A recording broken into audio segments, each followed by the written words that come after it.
que nos acompanha, está no ar mais uma entrevista do Repórter MT. A convidada de hoje é a médica ginecologista Liliane Brianesi. Doutora, seja muito bem-vinda ao Repórter MT. É um prazer tê-la aqui com a gente. Prazer é meu estar aqui. E doutora, vamos falar sobre dúvidas no geral. Eu ia falar uma dúvida específica, mas são muitas que a gente vai tratar aqui. Começar pela endometriose. Porque quanto mais a gente fala, mais dúvidas vão surgindo. Então, assim, de primeiro, tem um tratamento específico ou que seja melhor para tratar a endometriose? Porque eu vejo muito as mulheres falando do uso do anticoncepcional, mas tem muitas que têm medo de dar trombose e outras coisas. E aí outras também falam que só tem jeito por meio da cirurgia. Tem um meio termo nesse caminho? Como é que funciona aí esse tratamento? Bom, primeiro a gente precisa entender o que é a endometriose. Perfeito. Né? Endometriose é uma doença inflamatória crônica, geralmente ela é silenciosa, que afeta cerca de 15% das mulheres no período reprodutivo. E ela cursa com sintomas de cólica. É uma cólica que vem no período menstrual e cada menstruação ela vai aumentando. Hoje eu tive uma cólica, uma nota de 5. Daqui 1 mês, 2 meses, essa nota vai aumentando, chegando a ponto de você precisar ir para o hospital por conta da dor, né? Associado a isso pode ter dor na relação sexual, principalmente dor profunda, tenesmo, que é a dor ao evacuar, às vezes pode ter dor para urinar e pode levar a quadros de infertilidade. Então, dependendo do grau da endometriose, existe um tipo de tratamento. Na verdade, o principal tratamento é a gente bloquear a menstruação. Que daí, bloqueando a menstruação, essas células do endométrio que saem fora do útero, elas não vão estar ativas ali. E em graus mais severos, existe a cirurgia, que é fazer a remoção dessas focos de endometriose para melhorar quadro de dor, quadro de infertilidade. E a gente bloqueia a menstruação através de anticoncepcionais. Geralmente a gente tem opção por os LARCs, que são anticoncepcionais de longa duração para não menstruar, e também a gente pode fazer uso de algumas outras medicações. Esses anticoncepcionais de mais longa duração são as injeções, os chips, são esses? Principalmente o DIU, o DIU hormonal ou o Implanon, que é aquele implante que a gente põe no braço. Certo. Doutora, a questão do anticoncepcional em si, tem muitas mulheres que têm medo, como eu comentei, por conta da trombose. Para esse caso específico, o Implanon seria mais indicado? Ou, por exemplo, eu posso recorrer direto para a cirurgia? Não. A gente tem passos, né? A gente não vai para um método invasivo se a gente conseguir tratar com um método não invasivo. Né? Então, a gente vai seguindo. Lógico, tem casos que é cirúrgico. O anticoncepcional, ele tem 2 tipos. Os anticoncepcionais combinados, que são 2 tipos de hormônio, e um que é hormonal isolado. Geralmente, a gente escolhe dar opção para esse isolado, que é a base só de progesterona, que daí não afeta na questão de... não aumenta o risco para trombose. Certo.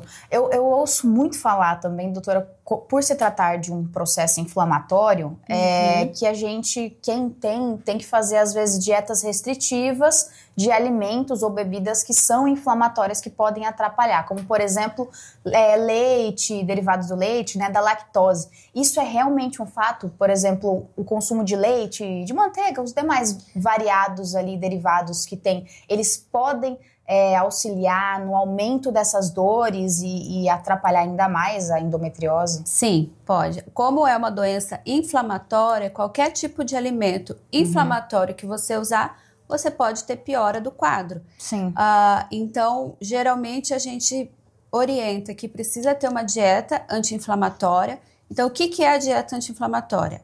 A maioria é o açúcar, o álcool, a farinha branca, que seria o glúten, e em alguns casos tem muitos pacientes que têm com a carne, que a carne é um alimento inflamatório. Sim. Né? Eu tenho algumas pacientes que o dia que come carne, principalmente a carne vermelha, sente diferença. Ela tem dor de chegar aí pro pronto atendimento. Então, a gente precisa cuidar da alimentação, associado também a uma atividade física, que ajuda muito a reduzir esse processo inflamatório. Doutora, tem muitas mulheres que às vezes é comum que elas já demorem para ir na ginecologista por conta dos exames que sabe que vai ter que fazer, às vezes sente um desconforto ali, e tem muitas que acham que não é necessário, então ficam postergando esse processo. Mas assim, para aquela mulher que tem endometriose, às vezes não foi procurar tratamento ou não sabe que tem ainda, quais os riscos de demorar essa descoberta, esse diagnóstico, de procurar um tratamento? Por exemplo, ela pode perder, nas hipóteses mais raras, talvez, não sei, o útero, os ovários. Como é que fica essa situação? Dependendo do grau da endometriose, pode levar que, eu acho que é do que mais a questão para a mulher é a infertilidade. Sim. Porque geralmente a endometriose são quando as células do endométrio se instalam em outros órgãos. Trompa, ovário, bexiga, intestino. Então, quando ela obstrui a trompa, você fica infértil. E daí é o grande problema, né? Porque toda mulher, no fundo, tem o desejo de ser mãe. E daí, às vezes, isso atrapalha muito. Tem casos também, quando mais prolongados, que não tem tratamento, de fazer até obstrução intestinal.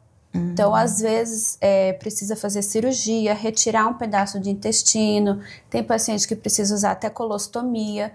Então, assim, endometriose é uma doença séria, ainda não tem cura, mas existe tratamento. Sim. E o objetivo final disso tudo é proporcionar qualidade de vida para a mulher. E a mulher, me veio uma dúvida aqui, a gente falou do anticoncepcional, que o intuito é que ele não deixe com que a mulher continue menstruando, porque se ela continuar menstruando, isso atrapalha o endométrio e provoca as dores da endometriose. Mas ela tomando o anticoncepcional, se ela quiser engravidar, o que ela pode fazer? Porque ela não vai estar menstruando mais, ou seja, os ovários não vão estar sendo implantados ali no útero. Falando de um jeito bem leigo aqui, o que ela tem que fazer? Ela para com o anticoncepcional e entra com outro tratamento, ou ela tem que ir para a cirurgia para poder engravidar? Tem que investigar, fazer exames para ver se as trompas estão desobstruídas, se tem alguma alteração. Mas assim, para engravidar tem que parar o anticoncepcional. Sim, né? sim. E daí começar tratamento. E a gestação em si, você fica ali 9 meses sem menstruar. Então, querendo ou não, é uma forma de tratamento ali para nesse período, né? Da endometriose. Não que vai fazer alguma coisa, mas você vai ficar 9 meses sem menstruar e daí ajuda nesse período sem sentir as dores. Doutora, falando dessa questão de às vezes as mulheres postergarem um pouco de irem no médico, porque acham que não precisa ou tem receio de ir, porque sabe dos exames que vai ter que fazer, eu vi recentemente, tem pouco mais de um mês mais ou menos, que o Conselho Nacional de Enfermagem publicou que vai haver uma mudança aí no método de coleta do Papa Nicolau. Que é que para as mulheres ali, é aquele exame bem chatinho que você faz no consultório, que tem que fazer a raspagem ali do colo do útero para descobrir se tem câncer e tudo mais. Só que assim, eu queria entender, doutora, que mudança é essa? Se vai deixar de ser tão desconfortável quanto é já fazer o Papa Nicolau, ou se em tese para nós mulheres não vai haver tecnicamente uma mudança significativa, talvez vai ser mais na questão do método de avaliação. O método não mudou, né? O CCO, Papa Nicolau, preventivo, é tudo a mesma coisa, né? É um exame desconfortável, que a gente coloca um aparelhinho lá dentro do canal vaginal para colher células do colo do útero. Então, a partir de agora, mudou o protocolo. Antigamente falava-se para fazer anual, depois passou de 2 em 2 anos e agora passou mulher na fase sexualmente ativa de 3 em 3 anos. Ao meu ver, há controvérsias, né? Porque a rotina anual dos exames ginecológicos é uma forma de prevenção. Então, às vezes, se você tem alguma lesão, alguma alteração, e mesmo que seja silenciosa, a gente não sabe, talvez 3 anos seja muito tempo, e a gente está perdendo tempo de tratamento, pode descobrir uma coisa, alguma patologia lá já muito tarde, e difícil controle e tratamento. E aproveitando que a gente está fazendo esse apanhado geralzão de dúvidas das mulheres aqui, doutora, ainda tem muitas que não sabem como lidar com corrimento vaginal. Porque tem cores diferentes, tem cheiros diferentes, e aí a mulher às vezes acha que tá normal e não tá, ou então acha que não tá normal e tá. eu queria que a senhora explicasse um pouquinho as diferenças ali, o que a gente tem que se atentar, o que vale um alerta de procurar um médico, o que a gente pode ficar tranquila que tá normal. Explica pra gente um pouquinho sobre isso, doutora. Então, vamos lá. Secreção vaginal é fisiológico. Toda mulher tem. Sim. Né? Depois que começa... A menina tem, geralmente por higiene, né? A higiene inadequada. Mas toda mulher que sexualmente ativa e depois que começa a menstruação no período reprodutivo tem secreção. Dependendo da fase do ciclo menstrual, ela é um pouco mais, um pouco menos. No período da ovulação, tem uma secreção mais viscosa, tipo uma clara de ovo. Isso é normal. A secreção fisiológica, ela é uma secreção esbranquiçada, talvez um pouco amarelada, tipo um leite aguado. Sim. Né? Passou disso, se for verde, cinza, fedido, amarelo escuro ou coçar, a gente precisa de tratamento. Mas tem muita paciente que reclama, tem muita mulher que reclama, eu tenho muito, que às vezes suja a calcinha, eu tenho que trocar a calcinha no meio do serviço. O que a gente precisa? É cuidar dessa parte íntima. O que é a secreção? É o suor, é a transpiração da vagina. Então, se a gente usa roupa apertada todo dia, se usa calcinha de lycra, se dorme de calcinha, se não faz uma higiene adequada, a gente vai produzir mais secreção. Então, o que a gente sempre orienta? Dormir sem calcinha, calcinha de algodão, não usar roupa tão apertada.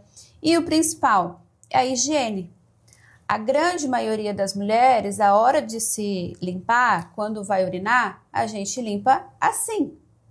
Passa o papel dessa forma. Sim. Dessa forma, você está trazendo sujeira do ânus para a vagina. E é uma forma de contaminação e de aumentar. O certo é limpar de frente para trás.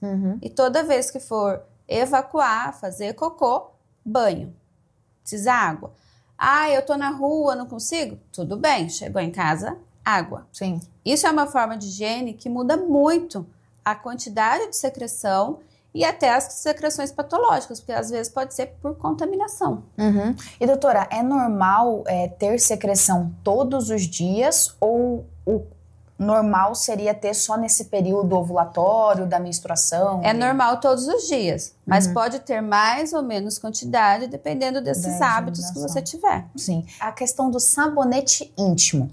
Eu vejo muitas mulheres falando que usam, até porque tem uns que tem cheiro ou porque gosta, porque acha que o sabonete normal, às vezes o sabonete em barra passa no corpo todo, então aí não é legal usar ali na questão da vagina, mas... É correto usar? Não é correto? Isso atrapalha? Pode trazer algum risco, algum prejuízo, alguma coisa para a saúde íntima da mulher? Depende.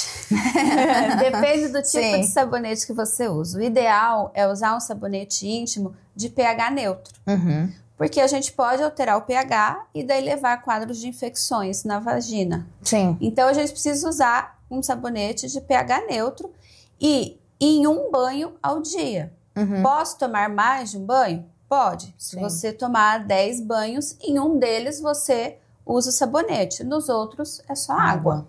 E também ter o cuidado ali na hora de passar o sabonete, para não entrar tanto na região ali interna, porque pode causar tudo também... por fora, tudo externo. Sim. A vagina, o canal vaginal, é uma rua sem saída. Então, a gente não pode lavar lá dentro, não é indicado fazer ducha, porque senão a gente vai estar jogando a sujeira lá pro fundo. De vez de sair, ela vai estar entrando mais ainda. Exato. Então, a gente tem que cuidar com isso também. Eu lembrei de uma... Eu comentei antes no off, estava quase encerrando sem comentar. Doutora, outra dúvida muito comum. Escape de xixi. É normal ter escape de xixi? Não é normal? Isso significa que a pessoa demorou muito para ir no banheiro?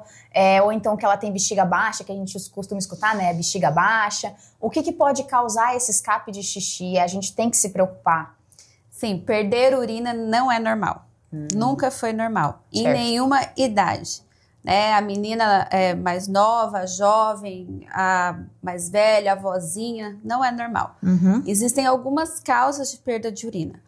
Ou por uma infecção, ou porque a bexiga está hiperativa, ela fica muito irritada ali dentro, muito contraída, ou porque ela está solta. A bexiga, quando ela está solta, que tem uma mobilidade vesical, a maior porcentagem das mulheres é por essa causa. Por quê? Existe uma flacidez do assoalho pélvico ali, e daí isso acontece. Geralmente, a hora que você vai espirrar, tosse, faz algum exercício de pegar peso, de pular, vai vazar um pouquinho. Isso não é normal. A gente precisa tratar. Sim. Hoje existem tratamentos de fortalecimento pélvico através de fisioterapia pélvica. Existe a cirurgia, antigamente tudo fazia cirurgia, mas hoje nós temos a tecnologia.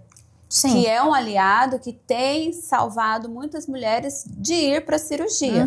Lógico, depende do grau. Sim. Mas o laser é uma boa tecnologia que a gente consegue trabalhar ali, livrando a paciente dessa incontinência urinária. Essa questão da bexiga baixa, doutora, é algo que já é genético, é algo da pessoa ou é alguma coisa que pode ser mudada também? É porque tecnicamente a bexiga está mais próxima ali do útero e isso pressiona? O que é essa bexiga baixa? A bexiga baixa é porque faltou sustentação ali no assoalho pélvico e ela acabou descendo um pouquinho. Então, o que a gente precisa? Fortalecer isso.